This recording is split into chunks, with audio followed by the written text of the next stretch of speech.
1장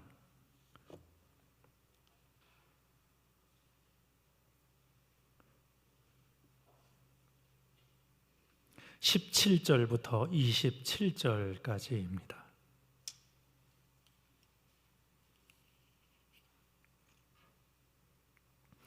사무엘하 1장 17절부터 27절까지 우리 말씀을 교독하여 읽겠습니다.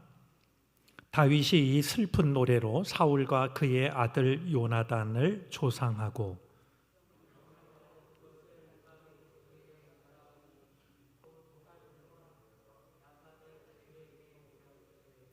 이스라엘아, 네 영광이 산 위에서 죽임을 당하였도다. 오호라, 두 용사가 엎드러졌도다.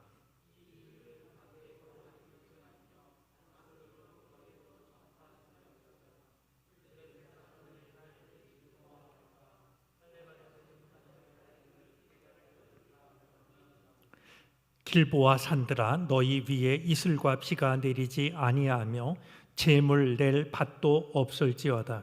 거기서 두 용사의 방패가 버린 바 됨이니라. 곧 사울의 방패가 기름 부음을 받지 아니함 같이 됨이로다.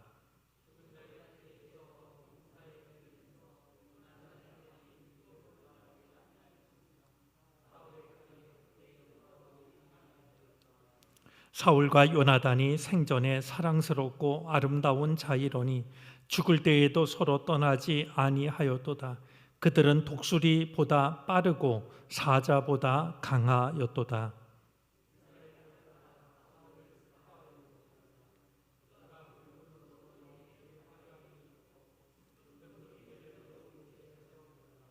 오호라, 두 용사가 전쟁 중에 엎드러졌도다.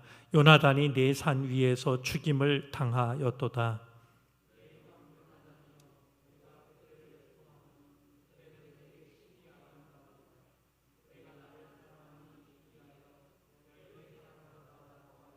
함께 읽습니다.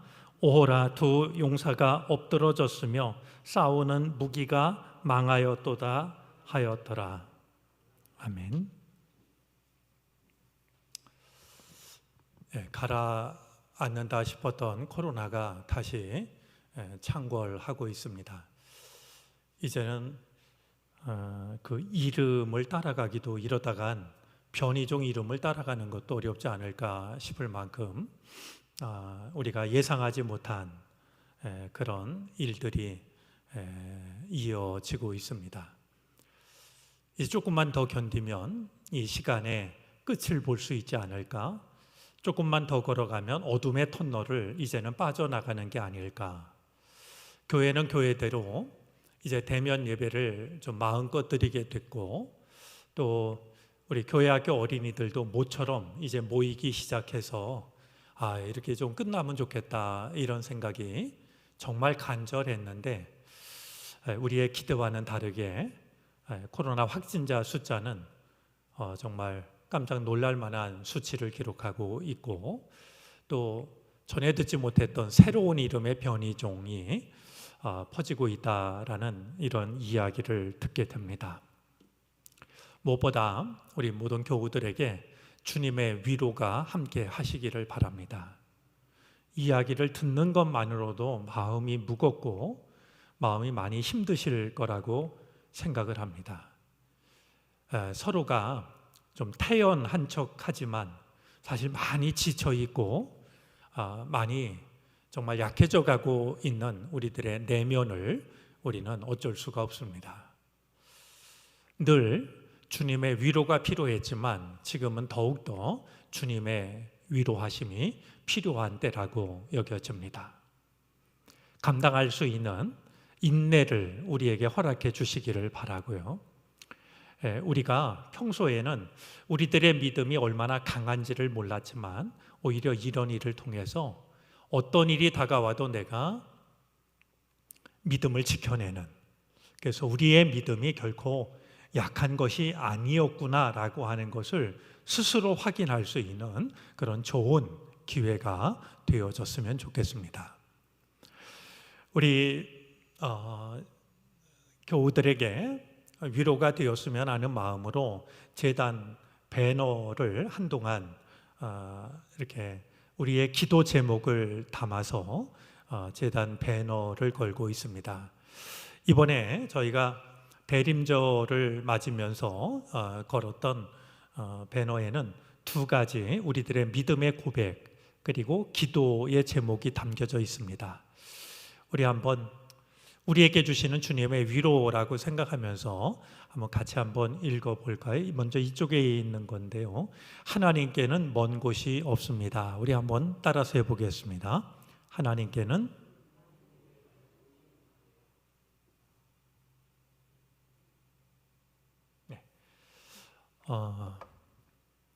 하나님은 어디나 계시기 때문에 하나님께는 먼 곳이 없습니다. 우리가 때때로 은혜에서 너무 멀리 떨어져 있다. 나만 혼자 있는 거 아닌가? 하나님이 우리를 잊으신 거 아닌가? 버리신 거 아닌가? 이런 생각이 들 때가 있지만 하나님은 어디나 계신 분이기 때문에 하나님께는 먼 곳이 따로 없습니다. 우리 젊은 우리 교우들 혹시 기억할 수 있다면 그 라틴어 니힐롱의 에스트 데오라는 말입니다. 그렇게 기억하고 마음이 힘들 때마다 내가 하나님께로부터 멀어지고 있다라고 느낄 때마다 하나님께는 먼 곳이 없습니다. 떠올리면서 여전히 나와 함께 하시는 하나님의 은혜를 경험했으면 좋겠습니다. 우리 오른쪽에는 육신의 눈 못 볼 때에 믿음의 눈 열어주소서 기도 제목이 있는데요. 우리 한번 같이 읽겠습니다. 육신의 눈 못 볼 때 믿음의 눈 열어주소서. 우리는 지금 우리에게 일어나는 일을 육신의 눈으로 보고 있지만 못 보고 있습니다. 왜 이런 일이 일어나고 있는지, 이 일의 의미가 무엇인지, 우리는 어디쯤 와 있는 건지, 언제쯤 끝날 건지 육신의 눈으로 못 봅니다. 우리의 기도가 그만큼 간절해졌으면 좋겠는데요. 육신의 눈으로 못 볼 때, 그때 절망하는 게 아니라 믿음의 눈 열어주십시오. 그래서 육신의 눈으로 못 본 그것을 믿음의 눈으로 보게 해 주십시오. 우리 코로나 이 시간을 보내면서 우리 제단에 걸린 저 기도가 우리들의 간절한 기도 되어지기를 바라고요. 그 은혜를 우리가 누릴 수 있었으면 좋겠습니다. 하나님께서 이사야 선지자를 통해서 주셨던 말씀 중에요. 바벨론이 공격해 오고 이제 이스라엘 백성들은 우리가 이집트를 의지해야 되는 거 아닌가? 이제 굉장히 혼란에 빠졌을 때요. 하나님께서 이사야를 통해서 주신 말씀 중에 이런 말씀이 있습니다. 네 밀실로 들어가라. 이 시간이 지나갈 때까지 우리를 도와줄 나라가 어디인가? 우왕좌왕하지 말고 안절부절하지 말고 네 밀실로 들어가라 라고 말씀합니다. 아마 우리에게도 꼭 필요한 말씀일 거라고 여겨지는데요.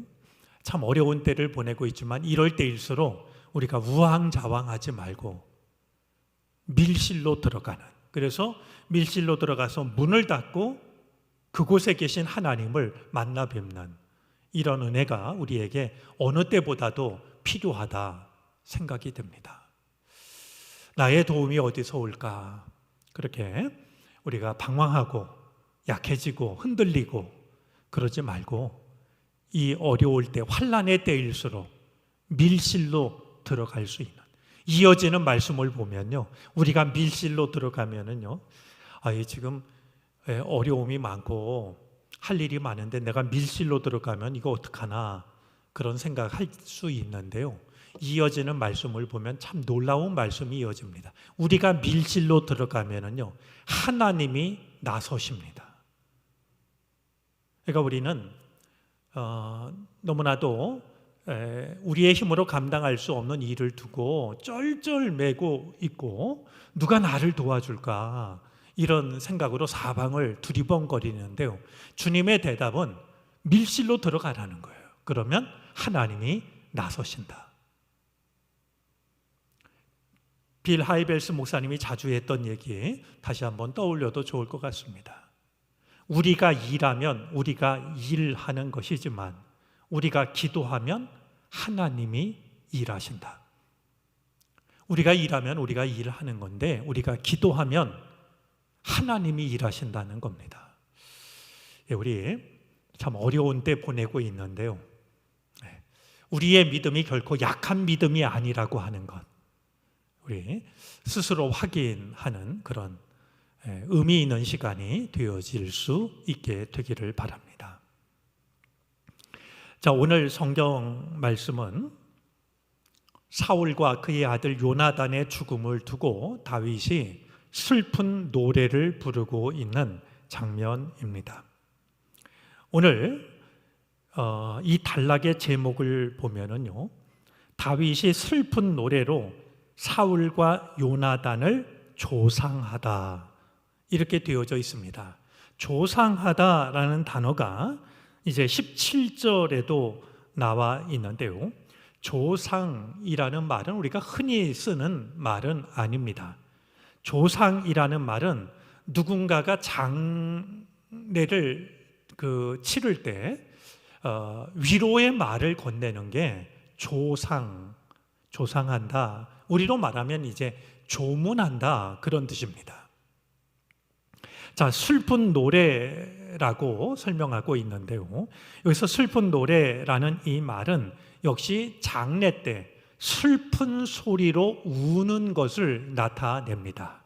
그래서 이 슬픈 노래는 말 그대로 비가라고도 부르고 애가라고도 부르는, 또 조가라고도 부르는 바로 그런 의미를 가지고 있는 말이 됩니다.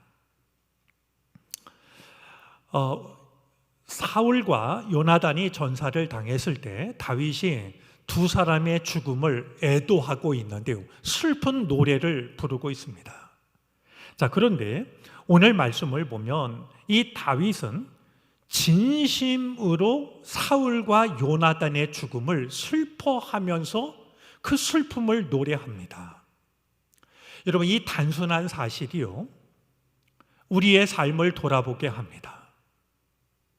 우리가 잘 알고 있는 것처럼 사무엘상을 읽어오면서 여러 차례 확인한 대로 어느 순간부터 사울은 다윗을 죽이려고요, 자기가 할 수 있는 모든 노력을 다 기울였습니다. 한두 번이 아닙니다. 다윗은 수없이 쫓겼고요. 이런 상황에 다윗은 그래도 하나님께 기름 부은 받은 자를 자기가 손대지 않으려고요, 신하들은 하나님이 주신 기회라고 사울을 죽이자고 한 적이 거듭거듭 있었지만 다윗은 사울에게 손을 대지 않습니다. 자, 그런데 그랬던 사울이 전쟁에 나가서 전사를 당했으니 아이들 말로 하면 말이죠, 손 안 대고 코를 푼 그런 느낌 아니었을까요? 나를 죽이려고 하더니 잘 됐다. 그런데 나는 그래도 그가 하나님께 기름 부음 받은 자여서 내 손으로 죽이지 않으려고 그랬는데 이방인에 의해서 손에 죽었으니 얼마나 잘 됐냐, 네?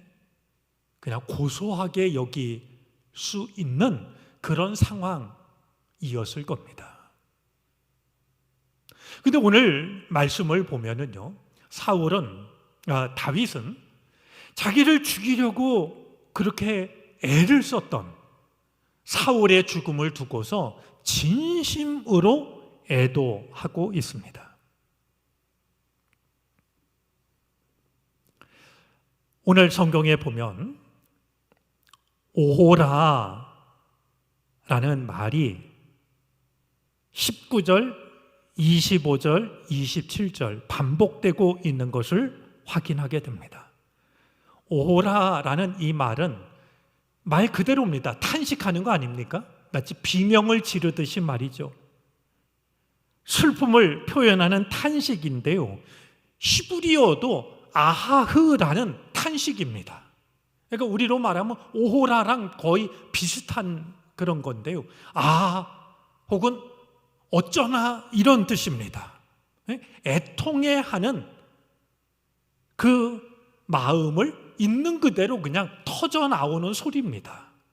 어떤 단어를 선택했다라기보다는 슬픔 때문에 자기도 모르게 터져 나오는 말이죠.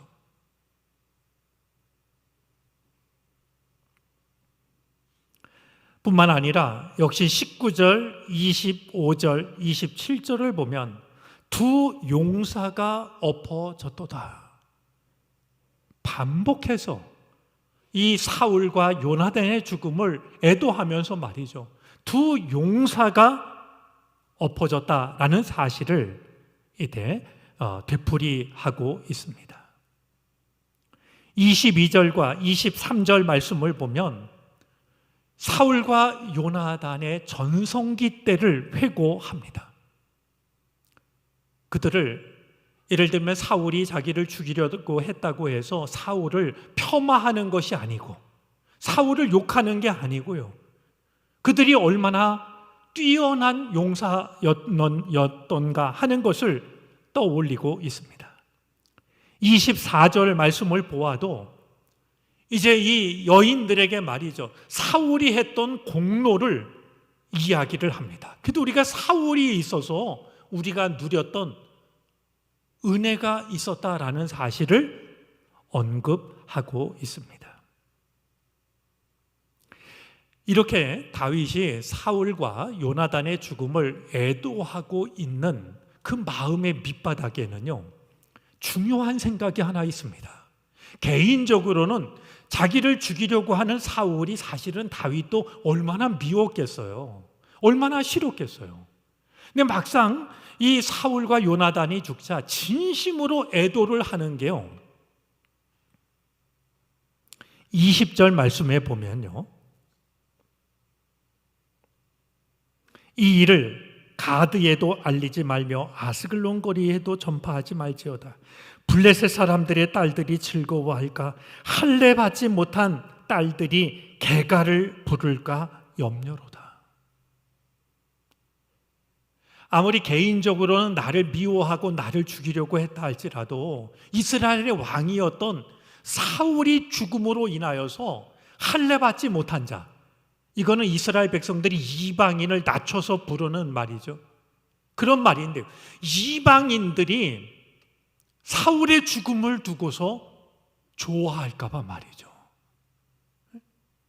다윗으로서는 개인적인 감정보다도 말이죠, 하나님을 믿는 이스라엘 백성들의 첫 번째 왕인 사울이 죽음으로, 그것도 전사당함으로 하나님을 믿지 않는 이방 사람들이 조롱하고 사울의 죽음을 기뻐할까 봐 말이죠. 개인적인 감정을 거두고 사울과 요나단의 죽음을 진심으로 애도하고 있는 것을 확인하게 됩니다. 개인적인 감정에 사로잡히는 게 아니라 이 일을 통해서 하나님을 모르는 백성들이 하나님을 믿는 하나님의 백성들을 욕하고 비난하고 사울이 죽었다고 좋아할까 봐 말이죠.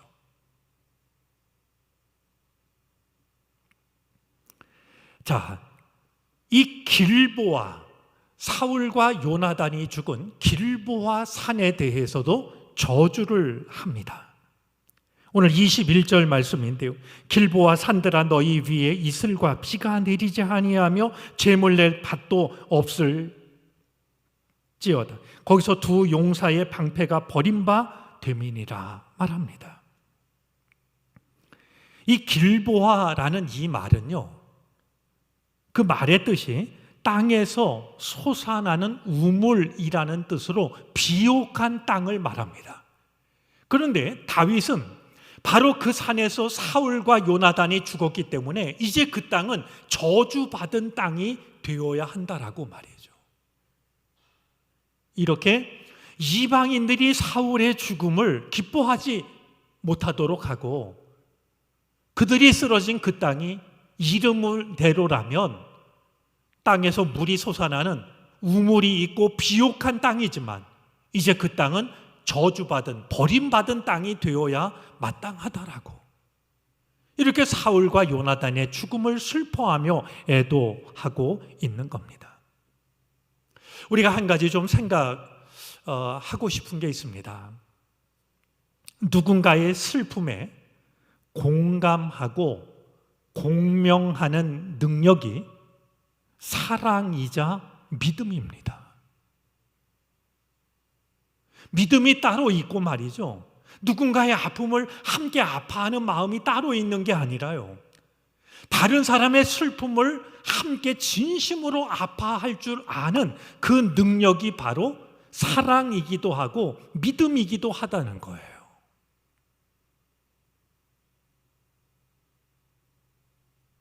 이것을 어쩌면 가장 잘 보여주신 분이 예수님일지도 모릅니다.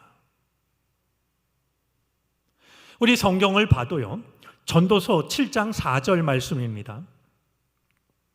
지혜로운 사람의 마음은 초상집에 가 있고 어리석은 사람의 마음은 잔치집에 가 있다 말씀합니다.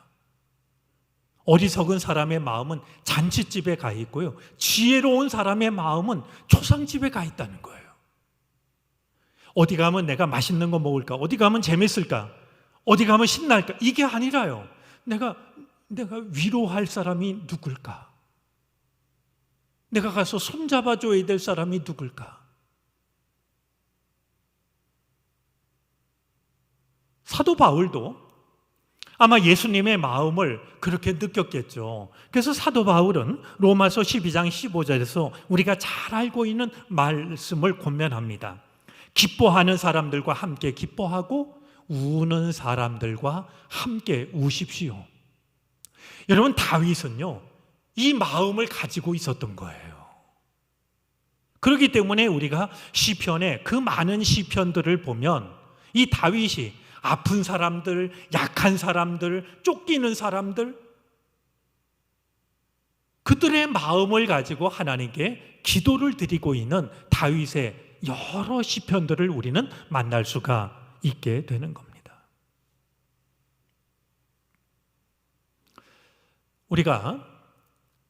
우리들의 믿음이 얼마나 좋은지 어떻게 알겠습니까? 저울 위에 올라가면 믿음을 재는 저울이 있는 것도 아니고, 제가 엊그제 건강검진을 받으러 갔더니 키를 신기하게 재더군요. 올라갔더니 뭐가 하나 와서 머리를 툭 치니까 그것으로 끝이에요. 보니까 이제 제 키 숫자가 나오던데요. 믿음 재는 자가 따로 있는 거 아니지 않습니까? 근데 하나의 기준 중에 하나는요, 내가 다른 사람의 아픔을 얼마나 공감하는가, 다른 사람의 슬픔에 얼마나 공명하는가, 그게 우리의 믿음이 어떤 믿음인지를 돌아보게 하는 충분한 기준이 될 수 있다라고 하는 것, 우리가 한 번쯤 생각했으면 좋겠어요.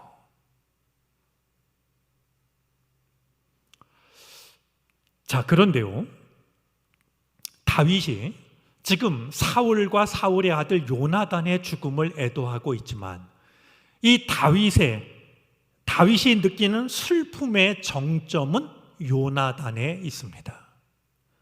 여러분, 이 마음도 우리가 배워야 되는데요, 다윗은 결코 사울의 죽음을 무시하거나 폄하하지 않습니다.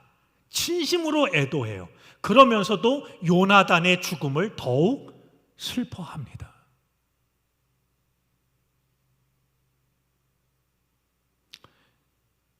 우리가 살아가면서요, 예를 들면 요나단의 죽음을 더 슬퍼하기 위해서는 사울의 죽음을 무시하든지 부정하든지 그러기가 쉬워요. 그런데 다윗은요, 사울의 죽음도 충분히 애도하면서 그의 죽음보다 더 슬프게 여겨지는 요나단의 죽음을 애도하고 있어요. 하나를 무시해야 다른 것이 성립하는 게 아니고요, 사울의 죽음을 애도하면서도 요나단의 죽음을 더 애도하고 있는 이런 다윗의 성품도, 이런 다윗의 모습도 우리는 눈여겨볼 필요가 있다라고 여겨집니다.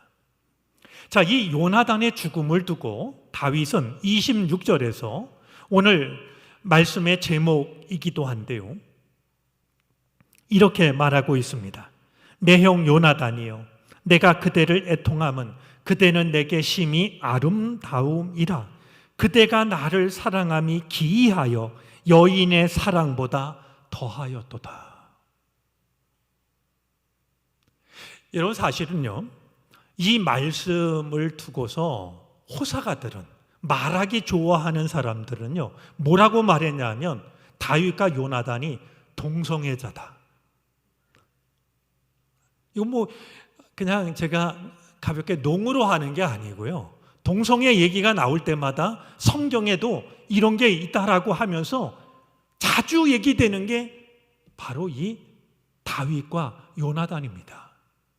그리고 그 마치 증거처럼 인용되고 있는 것이 다윗이 요나단을 두고 그대가 나를 사랑하는 것이 여인의 사랑보다 더했다라고 하는 말이죠.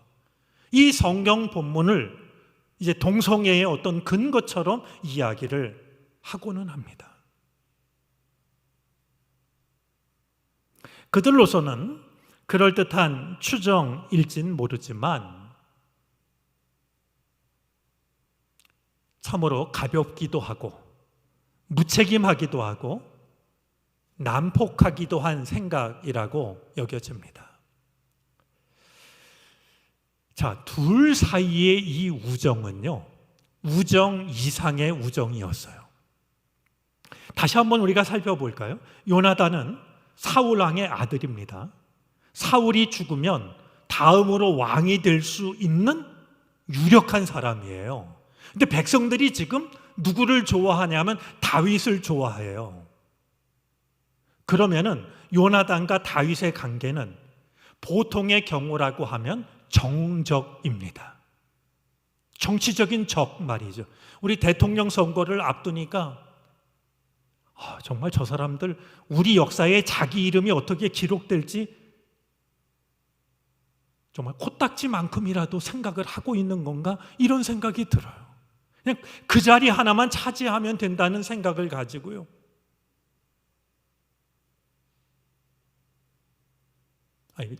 그냥 제 생각엔 그래요. 화도 나고 그러면서 저 하나님이 하실 일이지. 생각을 해보면요, 사울이 다윗을 죽이려고 하는 게 아니라 요나단이 다윗을 죽이는 게 자연스러운 일이었어요. 자기가 자기 자리 지키려면, 왕이 되려면 말이죠. 그런데 우리가 잘 알고 있는 것처럼 아버지는 다윗을 죽이려고 하는데 그럴 때마다 다윗을 살리려고 애를 썼던 사람이 요나단입니다.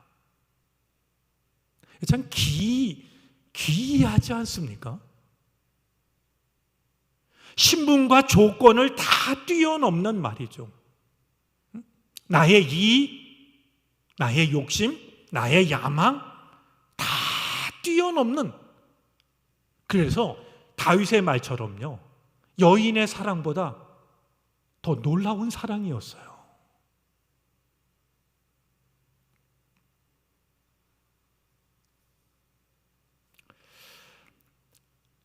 서로의 마음을 아는 관계를 지음이라고 부릅니다. 영혼의 친구라는 그런 뜻이죠. 알지자에 소리 음자를 쓰는데요, 우리 그 배가절현이라는 고사성어를 기억하실 겁니다.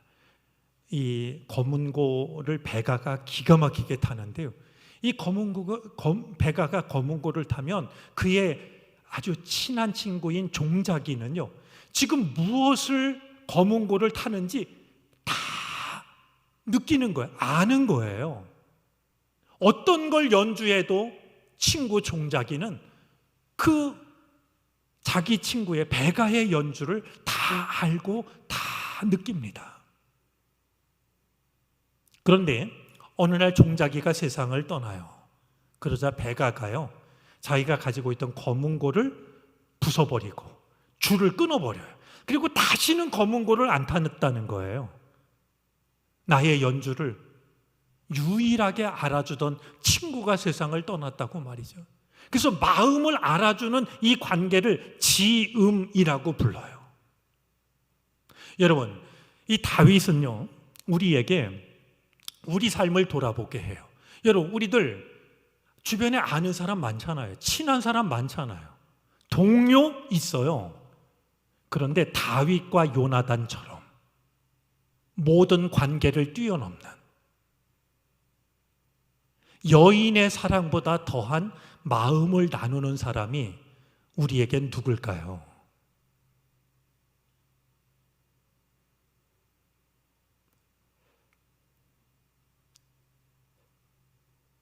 우리가 많은 사람을 만나지만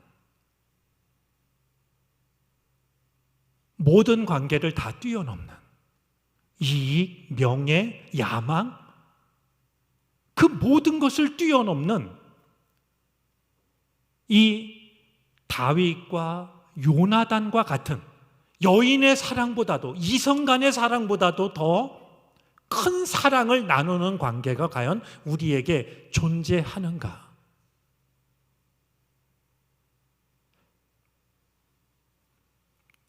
다윗은요, 이 개인의 슬픔을 공동체의 슬픔으로, 공적인 슬픔으로 승화합니다. 18절 말씀에 보면은요, 명령하여 그것을 유다 족속에게 가르치라 하였으니 곧 활의 노래라. 야살의 책에 기록되었으되, 야살의 책은 안타깝게도 지금 남아있질 않은데요, 이제 아마 요나단이 활로 자기의 생명을 구한 적이 있고, 사울과 요나단이 또한 활의 세상을 떠나가지고 활의 노래라고 제목을 정한 것 같아요. 자기가 그 두 사람의 죽음을 두고 불렀던 이 노래를 활의 노래라고 해서 책에 기록하여 백성들이 잊지 않도록 하라는 거예요.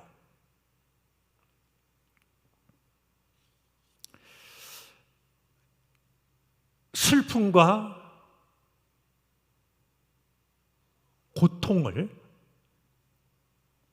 슬픔이나 애도를 잊어버리거나 잃어버린 개인, 사회, 국가는 건강하지 못한 국가입니다.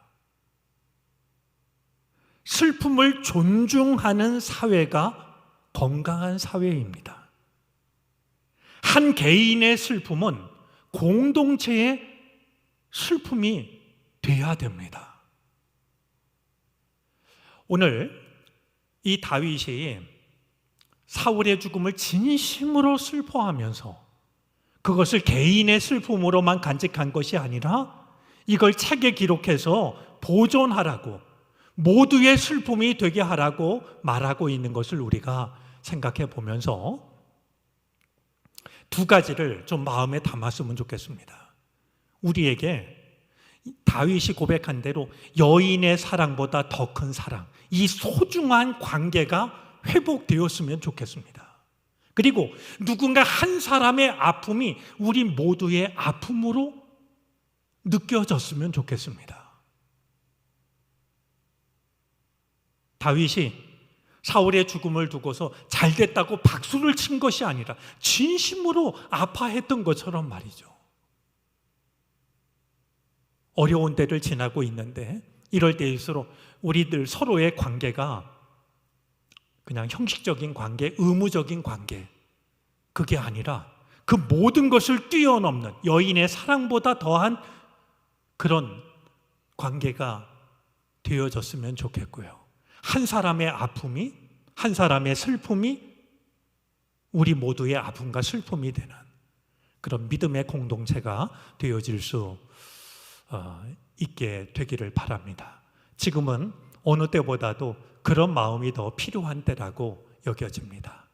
이 은혜가 우리들 한 사람 한 사람, 그리고 우리가 신앙생활하는 우리 정론교회 위에 함께 하기를 바랍니다. 기도하겠습니다. 어려운 때를 여전히 지나고 있습니다.